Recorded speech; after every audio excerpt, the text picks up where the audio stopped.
नमस्कार, स्वागत है आप सभी का न्यूज वॉच इंडिया पर। मैं हूं आपके साथ मेघना सचदेवा। शुरुआत करते हैं खबरों की। भारत समेत दुनिया भर में आज 8वां अंतर्राष्ट्रीय योग दिवस मनाया जा रहा है। पीएम मोदी कर्नाटक के मैसूर पैलेस ग्राउंड में योग दिवस मनाने पहुंचे। उन्होंने करीब 15,000 लोगों के साथ योग किया है। प्रधानमंत्री ने योग की शुरुआत ताड़ासन, त्रिकोणासन, भद्रासन जैसे आसनों के साथ की। इस मौके पर पीएम मोदी ने कहा कि योग अब वैश्विक पर्व बन गया है। ये पार्ट ऑफ लाइफ नहीं, पार्ट ऑफ लाइफ बन गया है और आर्ट ऑफ लाइफ भी। उन्होंने कहा आज योग मानव मात्र को निरोगी जीवन का विश्वास दे रहा है। हम आज सुबह से देख रहे हैं कि योग की तस्वीरें सामने आ रही हैं। कुछ साल पहले आध्यात्मिक केंद्रों पर दिखती थी, वो आज विश्व के कोने कोने में दिखाई दे रही हैं। ये साझी मानवता की तस्वीरें हैं। ये एक वैश्विक पर्व बन गया है।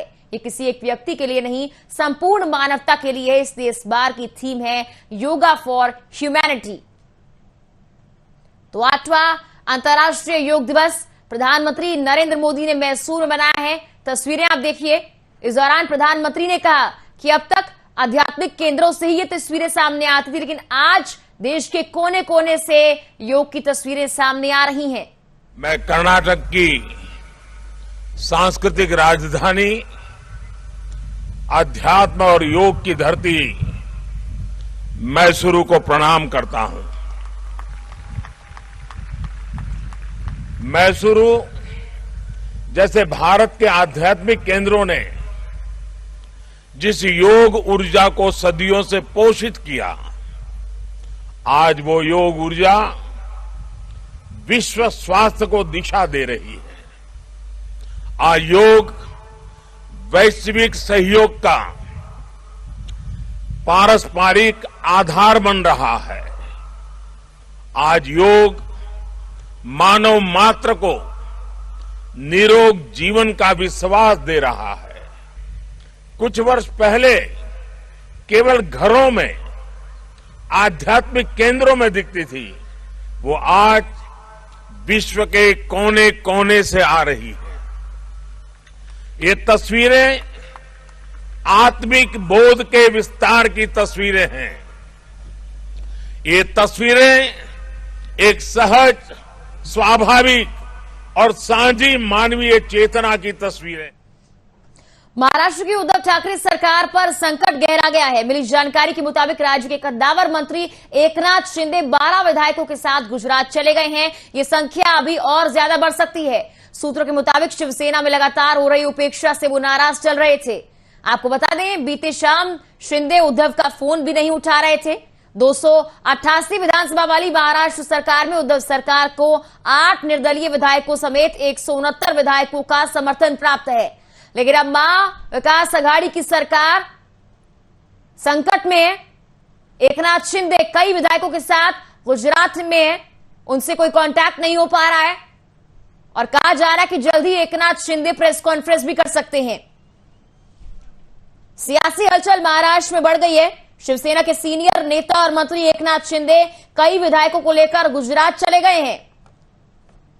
उन्होंने ऐसा महाराष्ट्र एमएलसी चुनाव में की गई क्रॉस वोटिंग के बाद किया है। इस क्रॉस वोटिंग के बाद आपको बता दें कि भाजपा को फायदा मिला है।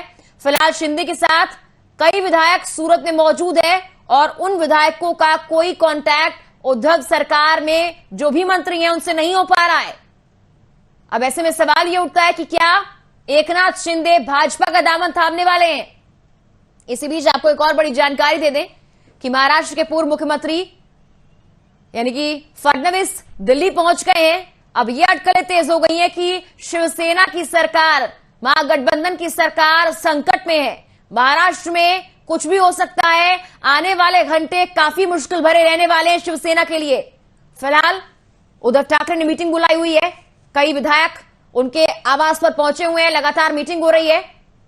एकनाथ शिंदे ने अपना फोन बंद कर लिया है। उनके साथ जो विधायक हैं उनमें से कुछ के नाम सामने आ गए हैं।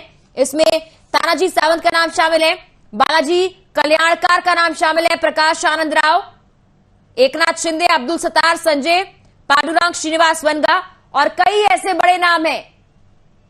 और कहा जा रहा है कि एमएलसी चुनाव के बाद एकनाथ शिंदे ने यह कदम उठाया है। उनकी नाराजगी पहले से चली आ रही थी और अब उद्धव सरकार संकट में है।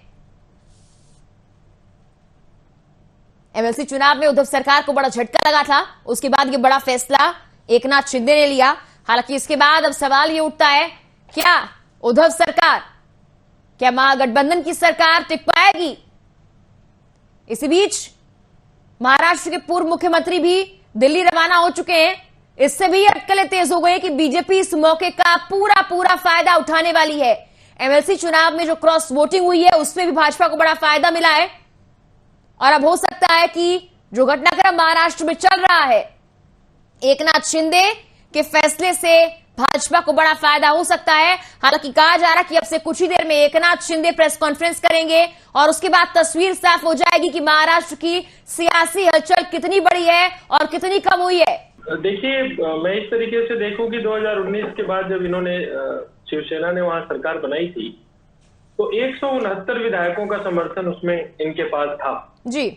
लेकिन जिस तरीके से पिछले 2-3 महीनों में महाराष्ट्र की राजनीति ने एक उलटफेर किया है और आपने देखा कि राज्यसभा में जिस तरीके से क्रॉस वोटिंग हुई और जिस तरीके से शिवसेना वहां से सीट हारी जी, तो एक नई प्रश्न चिन्ह राजनीतिक खड़ा होना कहीं ना कहीं महाराष्ट्र की राजनीति में बहुत निहित हो गया था, जिसका परिणाम आज हम एकनाथ शिंदे जी के साथ जो 20 विधायक आज गुजरात में उन्होंने महाराष्ट्र से मूव कर लिया है जी, एक बहुत बड़ा ट्रांसफॉर्म है और मुझे लगता है कि आने वाले कुछ दिनों के अंदर महाराष्ट्र की सरकार जरूर गिरने की तरफ अग्रसर हो रही है जी। अगर सर देखा जाए, इससे पहले जब देवेंद्र फडणवीस एक दिन के सीएम रहे थे उस दौरान भी ऐसा ही कुछ देखा गया था कि शिवसेना में हलचल मच रही है, लेकिन बाद में गेम प्लान बिल्कुल चेंज कर दिया गया था। भाजपा बहुत कुछ ऐसा करती है जो लोगों को समझ नहीं आता, वो जान नहीं पाते, लेकिन शिवसेना भी इस चीज के लिए काफी जानी जाती है। तो हो सकता है कि अंदर खाने कोई प्लानिंग भी चल रही हो, क्या इसकी संभावनाएं भी हो सकती हैं? देखिए, मैं बहुत तरीके से साफ बताऊं, इसमें शरद पवार जैसा एक बहुत ही पुराना नेता एनसीपी के जो राष्ट्रीय अध्यक्ष है, वो महाराष्ट्र की राजनीति में भी और सरकार में भी दोनों में शामिल है और ये कहा जाता है कि महाराष्ट्र के राजनीति के चाणक्य हैं शरद पवार जी। लेकिन चूंकि विधानसभा और इसमें सरकार बनाने का जो गेम है वो कहीं ना कहीं समीकरण है, एक नंबर गेम होता है। अगर आपके पास है तो आप सक्सेस है, अगर आपके पास नहीं है तो आप विपक्ष में बैठने के लिए तैयार हो जाइए। तो आज जो सिचुएशन है, जिस तरीके से भारतीय जनता पार्टी चूंकि महाराष्ट्र की सबसे बड़ी पार्टी है और 106 सीटों के साथ तो महाराष्ट्र में आज विधायकों के साथ वहां पे काबिज है जी। और अगर जिस तरीके से एकनाथ शिंदे जी के साथ 20 विधायक वहां पे मूव कर गए हैं गुजरात में और उनमें पता चल रहा है सूचना के अनुसार 5 निर्दलीय विधायक भी शामिल है, बिल्कुल। तो एक बहुत बड़ा राजनीतिक फेरबदल देखने को मिल सकता है कि पिछले 2-3 महीनों में जिस तरीके के राजनीतिक समीकरण में चेंज आई है जी और राज्यसभा में उसका एक छोटा सा परिणाम आपको देखने को मिला, शायद यही कारण है। देखिए, महाराष्ट्र का जो विधानसभा है 288 सीटों का विधानसभा है और आपके लिए बहुमत के लिए 145 विधायकों का समर्थन होना किसी भी व्यक्ति विशेष के लिए बहुत जरूरी है जी। लेकिन चूंकि शिवसेना का एक विधायक का निधन हो चुका है तो इस कंडीशन में 144 विधायकों का समर्थन होना बहुत जरूरी है जी। लेकिन अभी जिस तरीके की राजनीतिक समीकरण देखने को मिली है और एकनाथ शिंदे जी के नेतृत्व में 20 विधायक कम हो गए हैं जी, तो इससे राजनीतिक दुष्परिणाम देखने को मिल सकता है और ये जो है इसमें शिवसेना की सरकार गिरने की तरफ प्रबल दावा लग रहा है कि शिवसेना की सरकार गिर जाएगी जी। सर, संजय राउत का बयान भी इस मामले को लेकर सामने आया है। उनका कहना है कि ऐसा कुछ होने वाला नहीं है, कोई राजनीतिक भूकंप नहीं आने वाला है। उन्होंने यहाँ पर एकनाथ शिंदे को लेकर कहा है कि वो मेरे भाई जैसे हैं, सच्चे शिव सैनिक है, वो ऐसा कुछ नहीं कर सकते। हाँ, उन्होंने माना है कि सूरत जाने से उनको रोका जा रहा था, लेकिन अब वो चले गए हैं, कांटेक्ट नहीं हो पा रहा है, लेकिन निश्चित तौर पर वापस आ जाएंगे। कितना विश्वास यहाँ पर नजर आ रहा है संजय राउत के बयान में, लेकिन क्या वाकई विश्वास काम आएगा? बिल्कुल।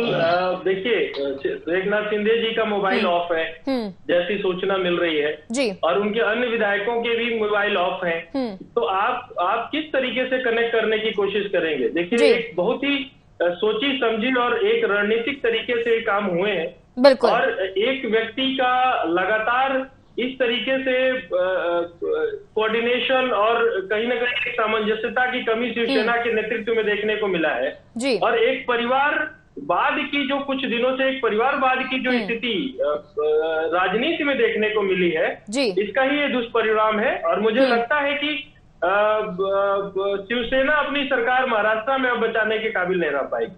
बिल्कुल सर, देखते हैं क्या होता है। मैं फिलहाल निरंजन जी का रुख करने चाहूंगी। निरंजन जी, आवाज पहुंच पा रही है मेरी आप तक? जी मेरे को आ रही है, आपको आ रही है? बिल्कुल निरंजन जी, देखिए 288 विधानसभा वाली महाराष्ट्र सरकार में अब हलचल तेज हो गई है और 8 निर्दलीय विधायक हैं और 169 विधायक हैं जिनका समर्थन प्राप्त है। लेकिन निर्दलीय में से कई ऐसे विधायक हैं जो कहा जा रहा है कि एकनाथ शिंदे के साथ हैं, यानी कि संकट बहुत बड़ा है। हालांकि डैमेज कंट्रोल क्या लगता है कितना कर पाएगी महाराष्ट्र सरकार? जो अभी भी महाराष्ट्र में मौजूद है उनके अंदर कितने विधायकों के अंदर ही अंदर दूध उबल रहा है, इस चीज को आपको समझना होगा जी। आज भी अगर वहां पे कोई ना कोई अगर ऐसी विपरीत परिस्थिति उत्पन्न होती है तो मेरा ऐसा मानना है कि इन विधायकों की संख्या और ज्यादा बढ़ेगी। और मैं शुरू से कहता आ रहा हूं कि कहीं ना कहीं कांग्रेस और एनसीपी के साथ मिलकर के शिवसेना का जो सरकार बनाने का जो ये अपना एक जो मास्टर स्ट्रोक था, जिसको ये मास्टर स्ट्रोक कह रहे थे, मैं कह रहा हूं कि ये इनके राजनीतिक जीवन की सबसे बड़ी भूल साबित होगी। क्योंकि आपको एक चीज मैं बताऊं, देखिए मेघना जी, कि जिस कांग्रेस के खिलाफ बाला साहब ठाकरे ने शिवसेना का निर्माण किया था, शिवसेना की एक शुरुआत की थी, उसी कांग्रेस के साथ मिलकर के अगर ये सरकार चलाते हैं तो कैसे इनका वोटर, कैसे इनका काडर, कैसे इनके नेता उस चीज को डाइजेस्ट कर सकते हैं? बिल्कुल निरंजन जी, जनता भी अपने आप को कई बार ठगा हुआ महसूस करती है क्योंकि सरकार किसी और की बननी होती है, लेकिन जब समर्थन किसी और को मिल जाता है तो जिसे जनता वोट करती है वो नहीं काबिज होता है सत्ता की कुर्सी पर। और ऐसे में जनता इस बार भी ठगा हुआ महसूस कर रही थी। लेकिन अब जो घटनाक्रम सब चल रहा है उस बीच एक और बड़ी जानकारी आ रही है कि जो पूर्व मुख्यमंत्री है महाराष्ट्र के, उनको दिल्ली बुलाया गया है। दिल्ली पहुंच रहे हैं वो, यानी कि बीजेपी इस मौके का पूरा फायदा उठाने की कोशिश कर रही है और जितना जल्दी हो सकेगा बीजेपी इस घटनाक्रम में कोशिश करेगी महाराष्ट्र की सरकार को गिराने की। क्या कहते हैं? मेरी आवाज पहुंच पा रही है सर आप तक? जय जी, आप तक मेरी आवाज पहुंच पा रही है?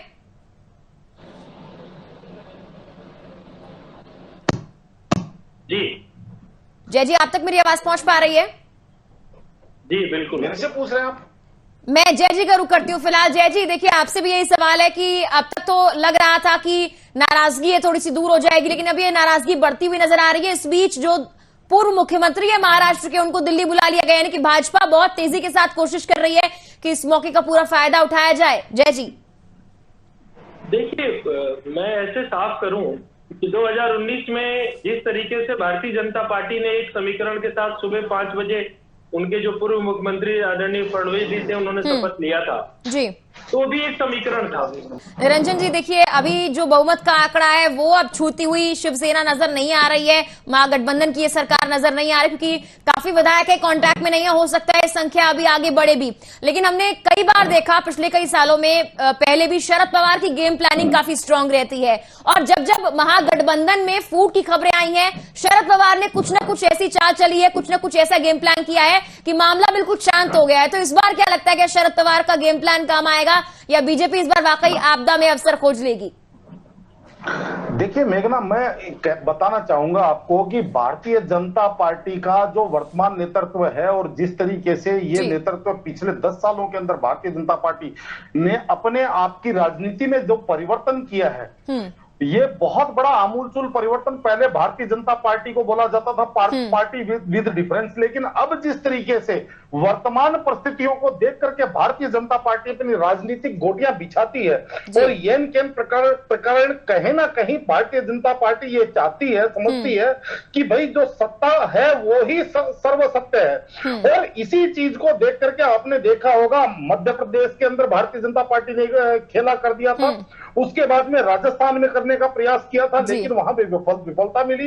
लेकिन इससे महाराष्ट्र के अंदर भारतीय जनता पार्टी सत्ता में आ पाएगी नहीं आ पाएगी ये एक अलग विषय है। लेकिन जो सामने वाली जो महाविकास आघाड़ी, जो यानी कि जो भारतीय जनता पार्टी के जो राजनीतिक अपोनेंट है, उनको कहीं ना कहीं ये बैकफुट पे ले आते हैं और उनको एक डिफेंस की स्थिति में ले आते हैं। आज जैसे आपने देखा होगा कि राजस्थान के अंदर वो घटनाक्रम होने के बाद में वहां कदाचित सरकार नहीं चल रही है, सरकार के नाम पे केवल बचाने और गिराने का ही फार्मूला जब से आपने देखा होगा हर एक विधायक अपनी मनमर्जी से चल रहा है राजस्थान के अंदर, तो कदाचित महाराष्ट्र के अंदर भी अब आगे जो स्थितियां बनेंगी वो ऐसी ही बनेंगी कि चाहे भारतीय जनता पार्टी की सरकार बने नहीं बने मायने नहीं रखती, लेकिन मायने ये चीज रखती है कि जो महाविकास आघाड़ी की जो सरकार है वो कहीं ना कहीं अब मुश्किलों का दौर उनका शुरू हो चुका है और वो अब आगे उनको बहुत मुश्किल होने वाली है सरकार चलाने में, क्योंकि जिस तरीके से ये नाराज होकर के ये 15 से 20 विधायक अभी वर्तमान में दिख रहे हैं,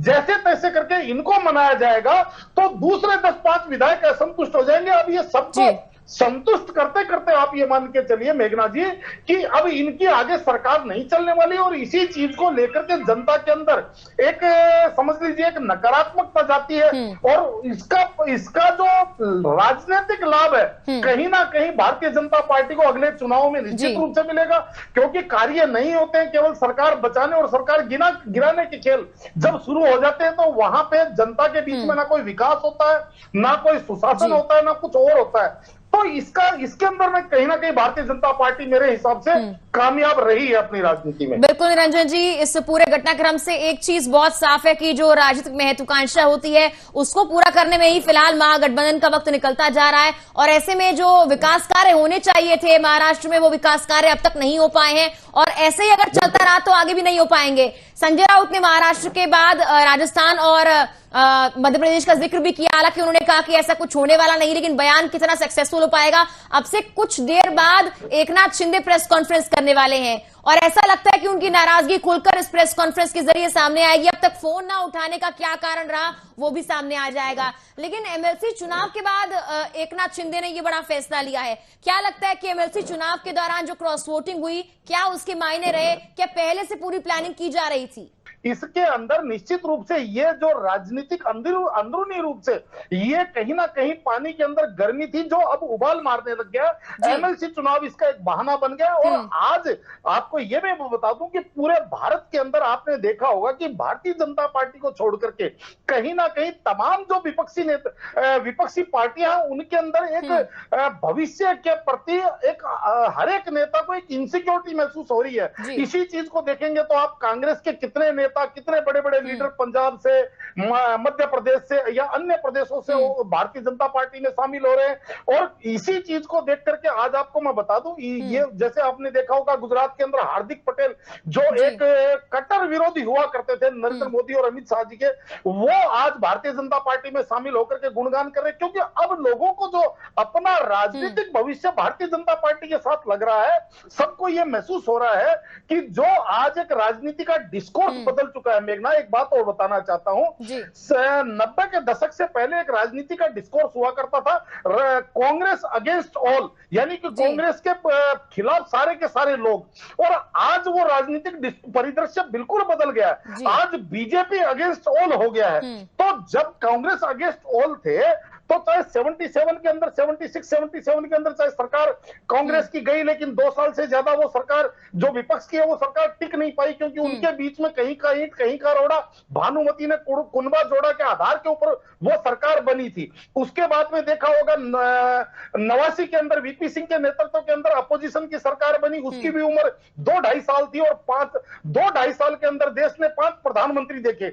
आज राजनीति का परिदृश्य मेघना जी उसका बिल्कुल विपरीत हो गया। निरंजन जी देखिए, अभी हम बात कर रहे हैं कि वो उबाल आना बाकी था और उबाल अब आता हुआ नजर आ रहा है। अब लग रहा है कि वाकई कुछ ही देर बाद प्रेस कॉन्फ्रेंस के जरिए वो सारा उबाल सामने आ जाएगा जो अब तक समेट के रखा हुआ था। सर, सबसे बड़ी चुनौती शिवसेना के लिए ये थी कि जिस विचारधारा के नाम पर वोट लिया उस विचारधारा से विपरीत लोगों के साथ काम करना और जनता को समझाना कि अब जिस विचारधारा पर हमने वोट लिया उस पर ही हम काम करेंगे। उसमें सफल होती हुई शिवसेना नजर नहीं आई और अब तक हमने देखा कई बार ऐसा नजर आया कि कई जो नेता हैं शिवसेना से अलग थलग होते हुए नजर आए, लेकिन इस बार जब ये फाइनली हुआ तो अब तक आंकड़ा 12 सामने आ रहा था, लेकिन अपडेट दर्शकों को दे दूं कि 20 से ज्यादा विधायक अब जो हैं वो एकनाथ शिंदे के साथ हैं, ऐसी जानकारी सामने आ रही है और यह आंकड़ा बढ़ सकता है। यानी कि निरंजन जी, पहले से एक-एक कर विधायक जो है नाराज थे और अब ये संख्या बहुत ज्यादा बढ़ सकती है, यानी कि बहुमत के आंकड़े से शिवसेना बहुत दूर हो सकती है। देखिए मेघना, मैं आपको यह भी बताना चाहता हूं कि जरूरी नहीं है केवल 20 विधायक, हो सकता है कि जो शिवसेना की जो विचारधारा, जो परंपरागत विचारधारा, जो बाला साहब ठाकरे के द्वारा जो पालित पोषित किए हुए जो लोग हैं, और बाला साहब ठाकरे आपने देखा होगा कितने एक प्रखर हिंदूवादी नेता थे, और किस तरीके से उन्होंने जय हिंद राष्ट्र के नाम से अपने नारे के साथ अपनी पार्टी को खड़ा किया, और उसके बाद में जो शिवसेना ने जिस तरीके से उन्हीं नीतियों से कितना समझौता किया, तो कहीं ना कहीं अंदरूनी रूप से इन सब नेताओं के मन में उस चीज की एक पीड़ा जरूर होगी मेघना जी, लेकिन वो अपने एक राजनीतिक भविष्य के लिए या अपने एक राजनीतिक स्वार्थ के चक्कर में इनके साथ अभी तक वो जुड़े हुए हैं और जुड़े हुए थे। लेकिन अब जब उनको दिख रहा है कि करीब करीब 3 साल यहां बीत चुके हैं, अब बहुत जल्द अब महाराष्ट्र के अंदर भी चुनावी गतिविधियां शुरू होने वाली हैं, तो अब समय रहते, क्योंकि अगर मान लीजिए एन चुनाव के वक्त अगर वो पाला कूद करके अगर वो भारतीय जनता पार्टी में जाते हैं तो कहीं ना कहीं वो राजनीतिक पर्यटक माने जाएंगे, तो इसीलिए सरकार के बीच में थोड़ा सा समय रहते अब वो ये चाहते हैं कि भाई या तो हमें वर्तमान में कोई ना कोई अच्छी जगह, कोई ना कोई अच्छा पद मिले, कोई मलाईदार जगह मिले, या फिर हमें भविष्य में कोई बहुत अच्छी चीज मिले। और आज मैं आपको भी जैसे मैंने थोड़ी देर पहले कहा मेघना, अगर ये सरकार इस समय अपदस्थ भी नहीं होती है, इस सरकार के अंदर अगर मान लीजिए जो इसके जो मैनेजर हैं, जो गवर्नमेंट के जो लाइजनर हैं, उन्होंने अगर इन सबको मैनेज भी कर लिया, इनको सबको सेट भी कर लिया, तो भी मेघना मैं आपको बता दूं ये जो आग है ये अब अगले चुनावों तक बुझने वाली नहीं है, क्योंकि इन जो जितने विधायकों के मन में असंतुष्टि है, इनको कुछ ना कुछ देख करके कहीं ना कहीं किसी ना किसी को लाल बत्ती की दी जाएगी, किसी को कोई चेयरमैनी दी जाएगी, कुछ ना कुछ इनको देख करके इनको संतुष्ट किया जाएगा। जब इनको मिलेगा तो इनके जो साथी विधायक है जिनको कुछ नहीं मिला, उनके मन में एक उग्रता आएगी, उनके मन में एक समझ लीजिए एक असंतुष्टि पैदा होगी, तो फिर उनको मनाना सरकार की जिम्मेदारी हो जाएगी। तो कहीं ना कहीं अब ये मान के चलिए कि ये जो सरकार अब लटकती झटकती घिसटती हुई सरकार आपको नजर आएगी, जनता का काम करती हुई सरकार नहीं आएगी। और इसका अगले चुनाव के अंदर, चाहे वो चुनाव मध्यावधि चुनाव हो, चाहे वो समय पे चुनाव हो, उसका लाभ निश्चित रूप से भारतीय जनता पार्टी, क्योंकि आज वहां पे निरंजन जी खबर ये भी सामने आ रही थी कि जो एकनाथ शिंदे हैं उनको बीजेपी की तरफ से डिप्टी सीएम के लिए ऑफर दिया गया है कि भाई सरकार बनती है तो आपको एक बड़ा पद दिया जाएगा, आपको सम्मान दिया जाएगा। तो लगता है कि पहले से पूरी प्लानिंग के तहत उनको पद देने के लिए और अपने आप को वापस सरकार में काबिज करने के लिए, सत्ता पर काबिज करने के लिए भाजपा भी शुरुआत से कोशिश कर रही थी और उद्धव सरकार इसे नजरअंदाज करती रही। नहीं देखिए मेघना जी, निश्चित रूप से राजनीति शय और मात का खेल है, और इसके अंदर कोई भारतीय जनता पार्टी अगर ऐसा कर रही है तो कोई अनोखा कार्य नहीं कर रही है, क्योंकि आपने देखा होगा कि चुनावों के बाद में शिवसेना ने भी तो कुछ ऐसा ही किया है कि भारतीय जनता पार्टी के साथ चुनाव लड़ करके और अपोजिशन के साथ जाकर के मिलकर के महाविकास आघाड़ी नाम से इन्होंने सरकार बना ली। तो राजनीति के अंदर कोई दूध का धुला नहीं हुआ है, और राजनीति का मतलब एक ही चीज मैं बताता हूं, जिस नीति से राज प्राप्त हो उसी नीति को राजनीति कहते हैं मेघना जी। और कहीं ना कहीं भारतीय जनता पार्टी अगर ये चीज कर रही है तो मेरे हिसाब से ये कुछ अलग नहीं कर रही है। और जो अगर हम एकनाथ शिंदे जी को जो डिप्टी सीएम का जो हमारे आपके सूत्र बता रहे हैं कि भाई उनको डिप्टी सीएम का ऑफर दिया, तो उसके अंदर कोई बुराई वाली बात नहीं है भारतीय जनता पार्टी के लिए, क्योंकि एकनाथ शिंदे शिवसेना के कद्दावर नेताओं में से एक माने जाते थे और बहुत पुराने नेता है, और उनकी जिस तरीके से उनकी एक जनता में उनकी एक छवि है, उनकी एक पकड़ है। और भारतीय जनता पार्टी के पास तो डिप्टी सीएम के लिए अगर डिप्टी सीएम बनाती है और एक स्टेट के अंदर अगर भारतीय जनता पार्टी मान लीजिए इनको अपदस्थ करके स्वयं को सत्ता स्थापित कर लेती है, तो ये मेरे हिसाब से इनके लिए कहीं न कहीं पे भी कोई घाटे का सौदा नहीं है मेघना जी। और अगर भारतीय जनता पार्टी ऐसा कर रही है तो ये उनका करना बनता भी है, क्योंकि राजनीति के खेल के अंदर शय और मात जो है यही विशेष महत्व रखते हैं। राजनीति के अंदर जो एक जीत और हार ही मायने रखते हैं, किस तरीके से जीते ये मायने नहीं रखता। बिल्कुल, धन्यवाद हमारे से जुड़ने के लिए निरंजन जी। जय जी का भी धन्यवाद और तमाम जानकारी हम तक पहुंचाने के लिए धन्यवाद। देखते हैं कि महाराष्ट्र की हलचल अब किस ओर जाती है, आखिर क्या होता है। अब से कुछ देर में एकनाथ शिंदे प्रेस कॉन्फ्रेंस करने वाले हैं। नाराजगी साफ तौर पर दिखाई दे रही थी और महाराष्ट्र की सरकार पर संकट भी नजर आ रहा है, लेकिन क्या इस संकट से इस बार महाराष्ट्र की सरकार उबर पाएगी या वाकई एकनाथ शिंदे अब कुछ बड़ा करने वाले हैं और भाजपा इसका फायदा उठाने वाली है, ये तो अब से कुछ देर में साफ हो ही जाएगा। फिलहाल के लिए इस बुलेटिन में इतना ही। नमस्कार।